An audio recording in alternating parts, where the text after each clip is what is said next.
Môre, dis Maandag die 6de Julie en ek bid dat jy vandag sal weet dat die Here is met jou, selfs in jou diepste en donkerste plek. Laas het ons gesien hoe Josef gevlug het, weg van Potifar se vrou. Hy het sy kleed verloor en na buite gehardloop. Nou ons gaan vanoggend aan in Genesis 39 vanaf vers 19 tot 23. En die titel van ons oordeenking is: Maar die Here was met hom. Nou soos ouer gewoonte wil ek afskop met 'n vraag vir jou. En ek wil jou vandag iets vra wat reguit na jou diepste, donkerste plek gaan kyk. Waar dink jy was God in jou laagste, donkerste oomblik van jou lewe? Nou ek praat nie van 'n moeilike dag nie. Ook nie van 'n swak week nie. Nie eens van 'n moeilike seisoen nie. Ek praat van daai oomblik toe alles verkeerd gegaan het. Toe jy reg gedoen het en tog gestraf was. Toe jy gevoel het, maar God, waar is U? Het U my vergeet? Want Josef was op daardie plek vandag en God se antwoord verander alles. Nou kom ons begin in vers 19 en hoor hoe Potifar se vrou lieg. Toe sy heer die woorde hoor waarmee sy vrou hom aanspreek, so en so het jou knegg aan my gedoen, het hy baie kwaad geword.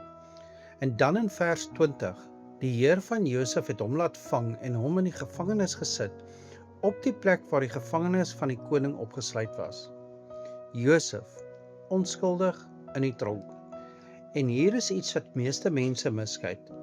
In antieke Egipte, as 'n slaaf sy meester se vrou aangerand het, was sy vonnis direk die dood. Maar Potifar het Josef in die tronk gesit, nie laat teregstel nie. Hy het waarskynlik geweet sy vrou lieg, maar hy moes sy eer red. Josef is gestraf deur iemand wat geweet het, hy is onskuldig. Dit is die diepste soort onreg. Maar dan kom ons in vers 21 en luister mooi na hierdie woorde.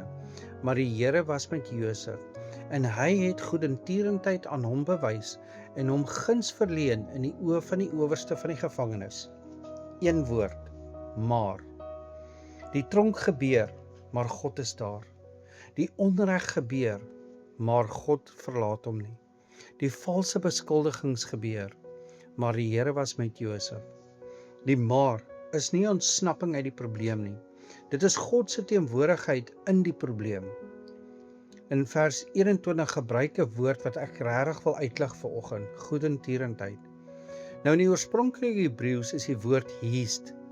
Jy kan nie in een woord dit vertaal nie. Dit beteken verbondstrou, standvastige liefde, liefde wat nie opgee nie.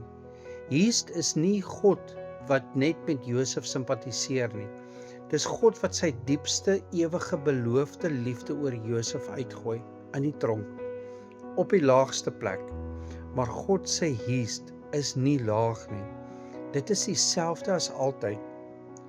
En kyk wat gebeur in vers 22. En die owerste van die gevangenis het almal wat in die gevangenis opgesluit was, aan Josef toevertrou, en alles wat hom daar te doen was, het hy gedoen. En laastens in vers 23, die owerste van die gevangenis het glad nie na iets omgekyk wat aan hom toevertrou was nie, omdat die Here met hom was, en wat hy doen, het die Here voorspoedig laat wees.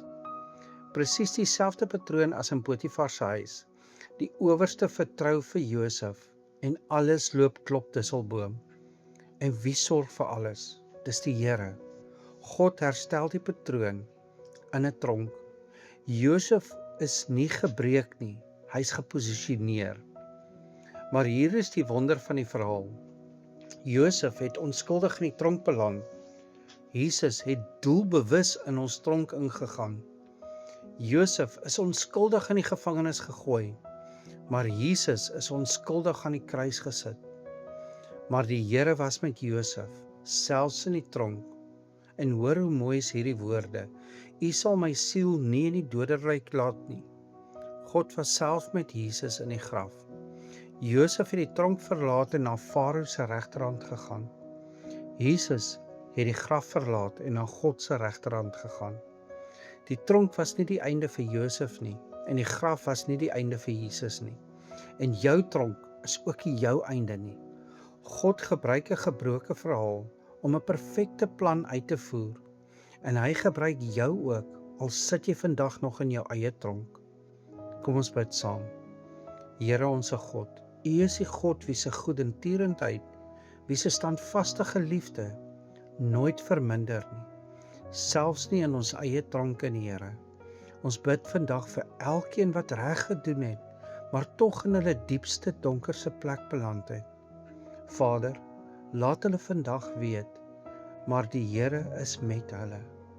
Laat hulle U teenwoordigheid voel, nie net as 'n bewys dat alles beter gaan nie, maar as 'n bewys dat U by hulle is.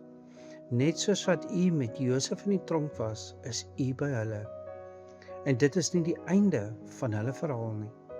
Ons bid dit in die naam van Jesus Christus, deur die kragtige werking van die Heilige Gees.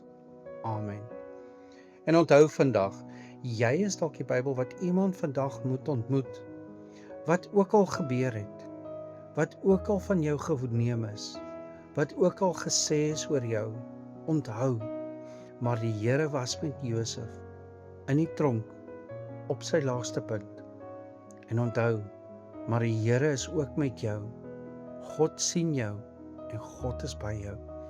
Ek hoop jy het 'n geseënde Maandag.